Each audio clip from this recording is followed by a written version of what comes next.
Hey, good afternoon, Grizzlies. It is Principal Earnshaw here with my daughter, Aubrey, and we are going to read chapter 19 of Charlotte's Web, The Egg Sack with you. I know it was supposed to come out on Friday. We were having some internet issues here at the Earnshaw household, so we apologize that it's a day late, but it's here. And as you can see, we're outside. It's Monday. It's beautiful out. It's like 65 degrees. We already went for a family walk earlier. We've been spending a lot of time outside as much as we can. After this, we're gonna continue. I'm gonna show you real quick. My daughter and my son have been working on sidewalk chalk on our back patio. We're sitting on it right now, but they've been doing the sidewalk chalk together, which is really nice, and we're going to try to get the whole patio done and work on the front as well. I'm going to practice some skateboarding, so hopefully I'll have some skateboarding tricks for you, new ones I can show on another video.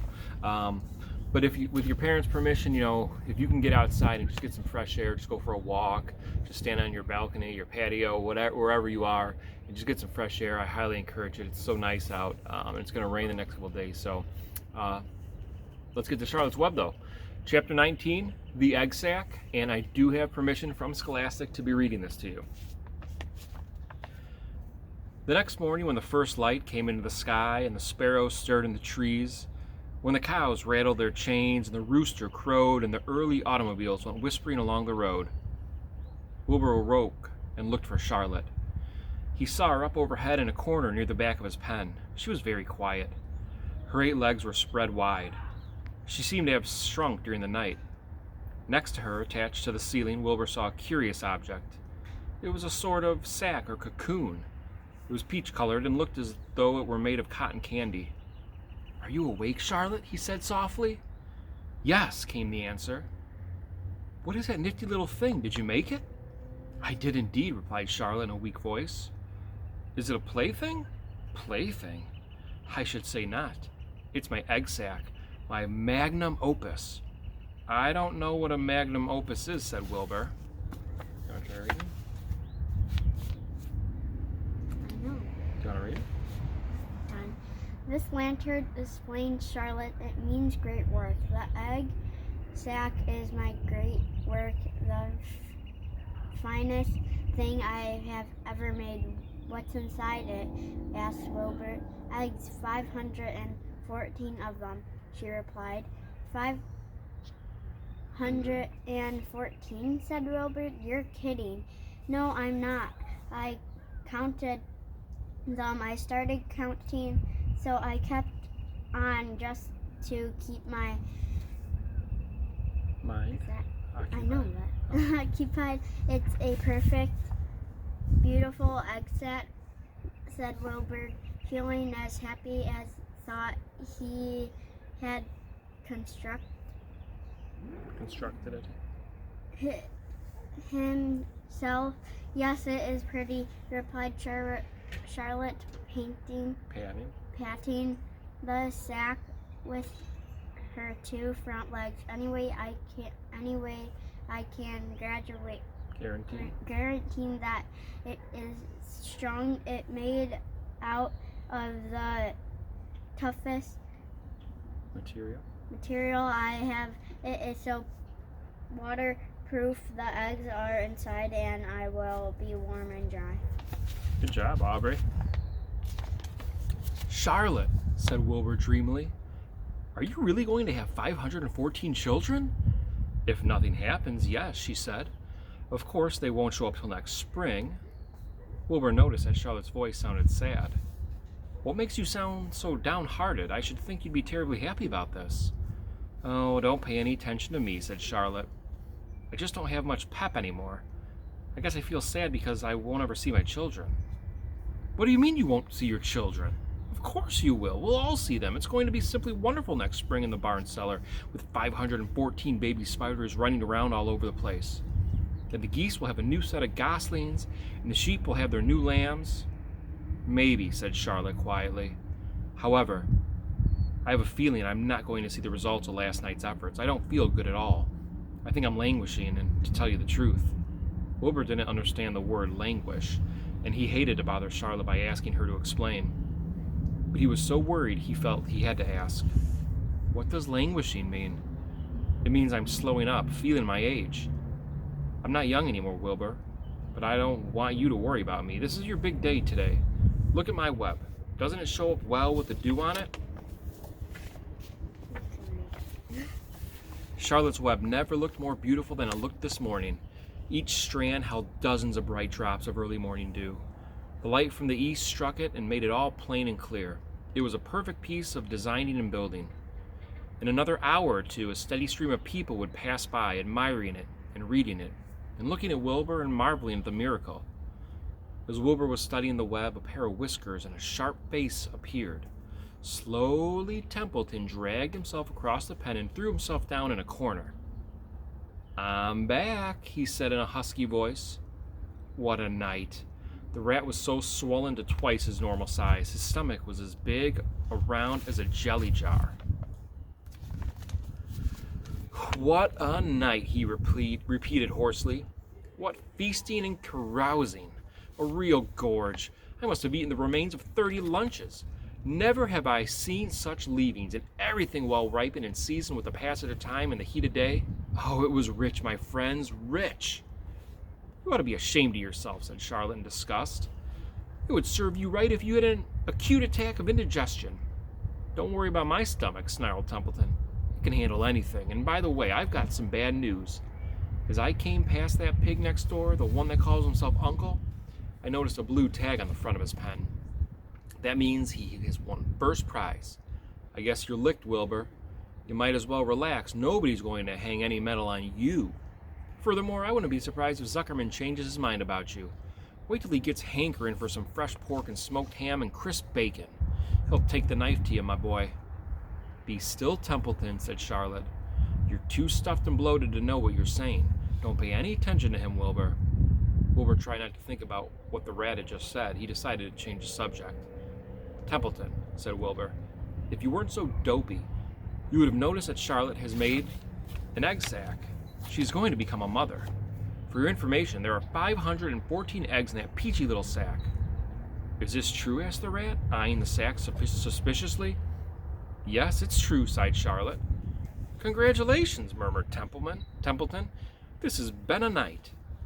He closed his eyes, pulled some straw over himself, and dropped off into a deep sleep. Wilbur and Charlotte were glad to be rid of him for a while. At 9 o'clock, Mr. Arabelle's truck rolled into the fairgrounds and came to a stop at Wilbur's pen. Everybody climbed out. Look, cried Fern. Look at Charlotte's web. Look what it says. The grown-ups and the children joined hands and stood there studying the new sign. Humble, said Mr. Zuckerman. Now isn't that just the word for Wilbur? Everyone rejoiced to find that the miracle of the web has been repeated. Wilbur gazed up lovingly into their faces. He looked very humble and very grateful. Fern winked at Charlotte. Lurvy soon got busy. He poured a bucket of warm slops into the trough. And while Wilbur ate his breakfast, Lurvy scratched him gently with a smooth stick. Wait a minute, cried Avery. Look at this. He pointed to the blue tag on Uncle's pen. This pig has won first prize already. The Zuckermans and the Arabelles stared at the tag. Mrs. Zuckerman began to cry. Nobody said a word. They just stared at the tag. Then they stared at Uncle. Then they stared at the tag again. Lurvy took out an enormous handkerchief and blew his nose very loud. So loud, in fact, that the noise was heard by the stable boys over at the horse barn. Can I have some money? Asked Fern. I want to go out on the midway. You stay right where you are, said her mother. Tears came to Fern's eyes. What's everybody crying about? Asked Mr. Zuckerman. Let's get busy. Edith, bring the buttermilk. Mrs. Zuckerman wiped her eyes with her handkerchief. She went to the truck and came back with a gallon jar of buttermilk. Bath time, said Zuckerman cheerfully. He and Mrs. Zuckerman and Avery climbed into Wilbur's pen. Avery slowly poured buttermilk on Wilbur's head and back, and as it trickled down his sides and cheeks, Mr. and Mrs. Zuckerman rubbed it into his hair and skin. Passersby stopped to watch. Pretty soon, quite a crowd had gathered. Wilbur grew beautifully white and smooth. The morning sun shone through his pink ears. He isn't as big as the pig next door, remarked one bystander, but he's cleaner, that's what I like. So do I, said another man. He's humble, too, said a woman. reading the sign on the web. Everybody who visited the pig pen had a good word to say about Wilbur. Everyone admired the web, and of course nobody noticed Charlotte. Suddenly a voice was heard on the loudspeaker. "Attention, please," it said. "Will Mr. Homer Zuckerman bring his famous pig to the judge's booth in front of the grandstand? A special award will be made there in 20 minutes. Everyone is invited to attend. Crate your pig, please, Mr. Zuckerman, and report to the judge's booth promptly." For a moment, after this announcement, the Arabels and the Zuckermans were unable to speak or move. Then Avery picked up a handful of straw and threw it high in the air and gave a loud yell. The straw fluttered down like confetti into Fern's hair. Mr. Zuckerman hugged Mrs. Zuckerman. Mr. Arabel kissed Mrs. Arabel. Avery kissed Wilbur. Lurby shook hands with everybody. Fern hugged her mother. Avery hugged Fern. Mrs. Arabel hugged Mrs. Zuckerman. Up overhead in the shadows of the ceiling, Charlotte crouched unseen, her front legs encircling her egg sac. Her heart was not beating as strongly as usual, and she felt weary and old. But she was sure at last that she had saved Wilbur's life, and she felt peaceful and contented. "We have no time to lose," shouted Mr. Zuckerman. "Lurvy, help with the crate." "Can I have some money?" asked Fern. "You wait," said Mrs. Arabel. "Can't you see everybody is busy?" "Put that empty buttermilk jar into the truck," commanded Mr. Arabel. Avery grabbed the jar and rushed to the truck. "Does my hair look all right?" asked Mrs. Zuckerman. "Looks fine," snapped Mr. Zuckerman, as he and Lurby set the crate down in front of Wilbur. "You didn't even look at my hair," said Mrs. Zuckerman. "You're all right, Edith," said Mrs. Arabel. "Just keep calm." Templeton, asleep in the straw, heard the commotion and woke. He didn't know exactly what was going on, but when he saw the men shoving Wilbur into the crate, he made up his mind to go along.